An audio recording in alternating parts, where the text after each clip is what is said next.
never. Come and pour me this water.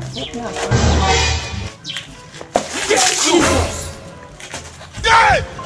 Chinaza. Give me your milk. You said I should pour you water. Ifeanyi, only Marotation so English immature. Israel so ni by naso. Never na ask English. Any Marotation sinaso. I don't need you come milk.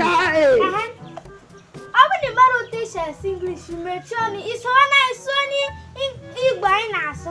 Never na start on sinaso. But I try to understand. Only Marotation English immature.